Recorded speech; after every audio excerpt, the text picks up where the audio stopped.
Welcome to the first look at Modern Warfare 2's Raids mode, with a gameplay reveal trailer and breakdown revealing tons of gameplay details and secrets surrounding this huge new mode. On top of that, there are some big updates coming to DMZ that we'll be talking about later in the video. Here is your first look at the new Raids mode, with this first mission we're getting called Atomgrad. If you aren't aware, the Raids mode is a direct continuation from the end of Modern Warfare 2's campaign, essentially being a brand new mission built specifically for 3-player co-op that will require teamwork, puzzle solving, and intense bouts of combat across 3 players in co-op. And as you see, we'll be playing as Captain Price, Farah, and Gaz to uncover secrets held within a highly fortified enemy facility. And with a name like Atomgrad, this is clearly an underground Russian facility, but this is actually going to take place in Urzikstan. Urzikstan was the setting for Modern Warfare 2019, with the main villain Roman Barkov, who we took down at the end of that game, and most of his men left the country to join Alcatraz or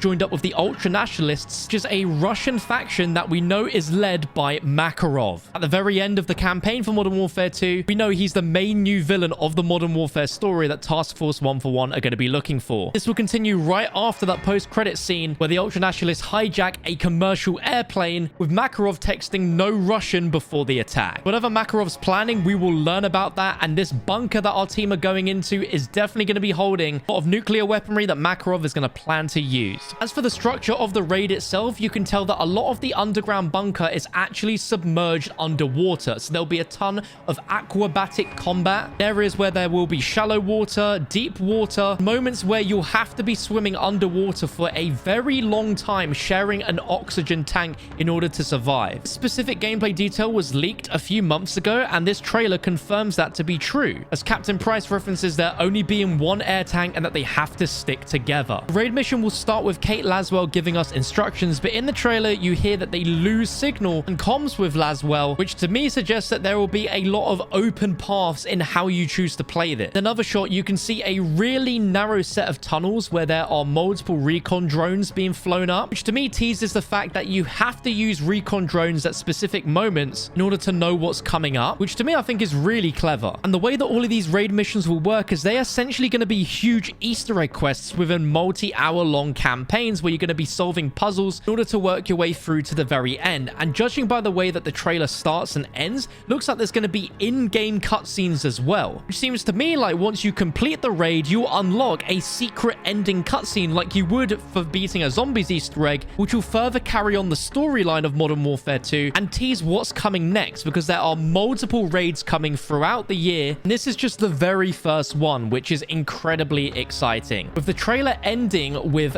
Gaz turning on a switch to light up this massive nuclear room, with all 3 characters looking upwards towards something gigantic, which I can only assume is going to be some sort of nuclear rocket similar to what we saw in Verdansk. Now, we also learned today that in order to complete the raid, you're going to need to unlock a raid key, which can be earned through the 3 following methods: either completing a specific daily challenge in multiplayer or special ops, placing within the top 20 in any Warzone playlist, or in DMZ using the final extract helicopter with at least 30,000 in cash. Once you've earned a raid key, that player and whoever squad mates they choose to bring in can access the raid for a full week. If you don't have a raid key, you cannot play the raid. That's a very interesting requirement on their half in order for you to play it. Let me know what you think about that in the comments below. And for those that complete the raid, you will unlock a familiar face as a brand new operator to use in multiplayer and special ops, as well as in Warzone 2. Now, this unlock is none other than Gaz himself. We've known that Gaz was going to be coming during Season 1,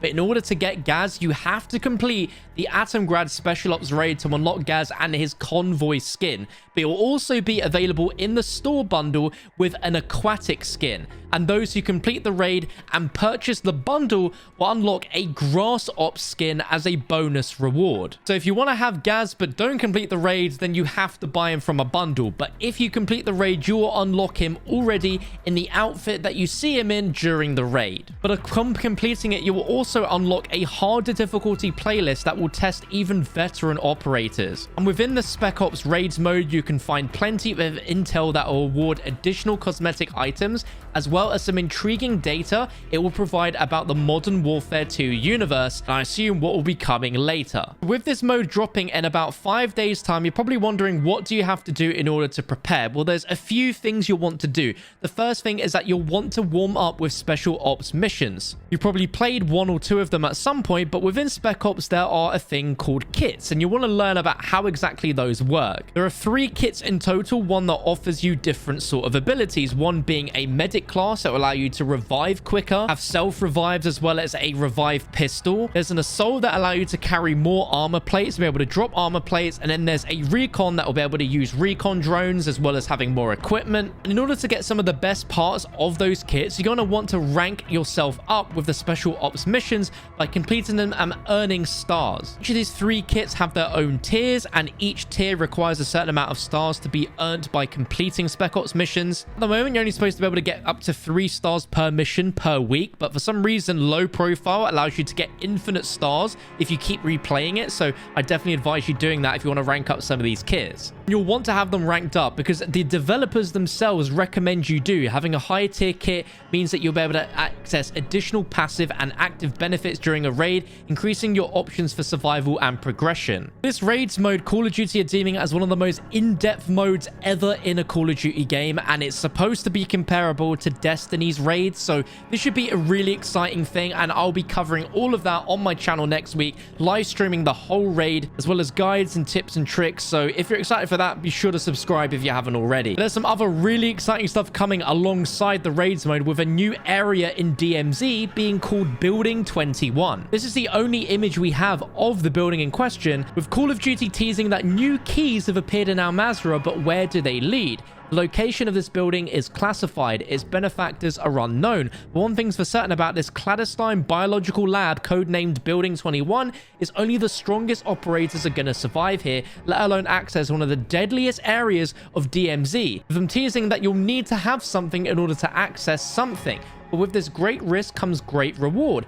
High-tier contraband found throughout the building, especially in safes and special areas that will require keycard access, teasing what other areas await you in this facility. Now, I am really happy that we are getting a big update with a new area in DMZ, meaning we're getting a whole map change within a month of the mode first coming out. This is going to be really exciting. Very hot of a drop for sure. It sounds like it's going to have a lot of really cool secrets to discover and add a ton of additional gameplay to what we already have with DMZ. On top of all that, we're also getting another operator during the season. This is called Klaus Fisker, who is a member of Denmark's elite special forces. It will be available via the in-game store via the Klaus operator bundle, and we're also getting a new assault rifle part of the Bruin Ops platform called the Chimera.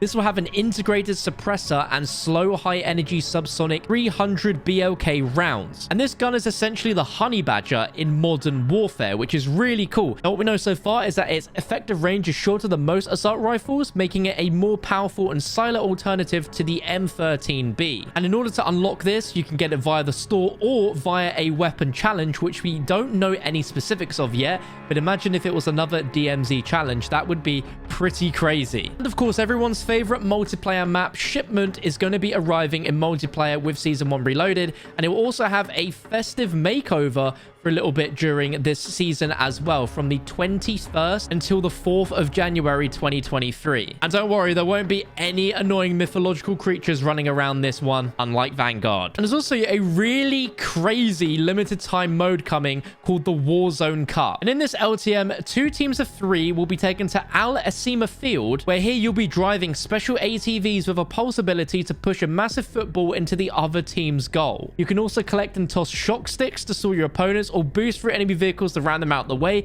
The first team to score 5 or within the 5-minute time limit will win the match. Seems absolutely bonkers, but very cool nonetheless. That is your first look at the Raids gameplay, as well as everything coming with Season 1 Reloaded. Let me know what you think of it all in the comments below. Drop the video a like rating if you're excited, and I'll catch you for another video very soon.